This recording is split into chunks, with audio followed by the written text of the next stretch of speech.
So the first problem that I would bring up is what I would call the problem of a microwave world. To put it differently, we live in a ready-made world. A world where, as one book, Simplicity Parenting, would say, the toys tell kids what to do with them. And so if you give kids blocks, they have to build. If you give kids, my son loves Lightning McQueen, a Lightning McQueen cart does one thing. It says ka-chow. That's all the Lightning McQueen cart does if you have kids. That's it. And Chick Hicks, ka-chinga, ka-chinga, that's what he likes to do.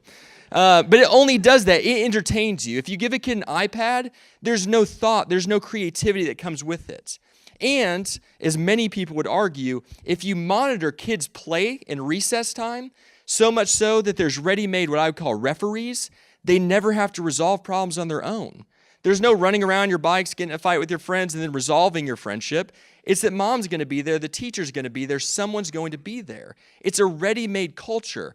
I often spend time with students, and I share stories from high school because I was raised by my grandparents, so they let me do whatever I want, basically. They're just like, oh, you won't get in trouble, right? And so I have crazy stories from high school, some that I'm embarrassed by, some that are funny, and our students will sit in amazement like I lived some extraordinary life. And I said, no, it was just Delavan, Illinois. But what the difference is they think entertainment can only come when someone sends you to Topgolf, gives you an iPad, gives you something to do. And I think actually life happens when you're bored, when you have to create fun for yourself and figure things out. And so there's this ready-made culture that then translates into college of people being handed assignments, and they'll look at their professor and say, well, I don't understand what I'm supposed to do. And the professor gets frustrated and says, well, figure it out. And there's this back and forth to eventually the university setting often has capitulated to say, let's just make it the lowest hanging fruit possible. It's all online. All tests are open book. You can do this with your friends. Don't cheat. Wink, wink. You can actually cheat. That's how a lot of learning is happening. That's how jobs are had. That's how life is expected to be. And so that's leading to constant boredom, complaining about people that are leading them for not giving enough clarity or helping enough. People are later to get driver's license because they don't need to. If I have a phone, why do I need to go out? So there's this delay in development that causes problems in the microwave culture. And even to take it a step further, some of you probably use this if you respond to a lot of emails, but AI will even answer emails for you. And so students never even have to learn the tedious task of responding to an email in a professional way. AI can do that. And it's taking those basic chores of life that have developed many of us and many of you and strip them so they have no ability to actually solve problems, bring multiple solutions together. And I would say that that's a difficulty that must be overcome. My tentative answer to resolving this or addressing this particular issue would be what I would call clear and extended onboarding practices. And so in the work that I do, the constant complaint I would say that I get about my own leadership is a lack of clarity.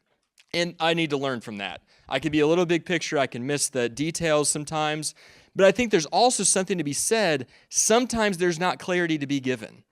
Sometimes you don't know what to do, and you can only figure it out 4 years from now, 3 years from now, after you do it. And I think there's this ready-made culture that says, give me exactly what I need to do, give me the exact outcome, and I'll do it happily. But when you give someone says, I don't know what this is going to end up, how it's going to lead, that leads to frustration. And so I think this is an issue you probably need to cater to on the front end and then raise your expectations on the back end. Catering on the front end for us looks like in campus outreach. And, when I came on staff, my onboarding process was 4 hours with my best friend who just got hired 6 months before me. And then we went and figured it out. No one told me what to do. And that was a mistake for sure. And it needed to be corrected, but now it needs to probably look like the first 6 months of coming on staff with the campus ministry probably needs to be overseen with a mentor. You probably need regular feedback and coaching and evaluations, and you need to have clear goals on the front end. So raising expectations too high early can lead to what Ian, I think, was talking about, is frustration, being overwhelmed, leading to some mental health issues, because you think, I don't have the skills necessary and no one's giving them to me.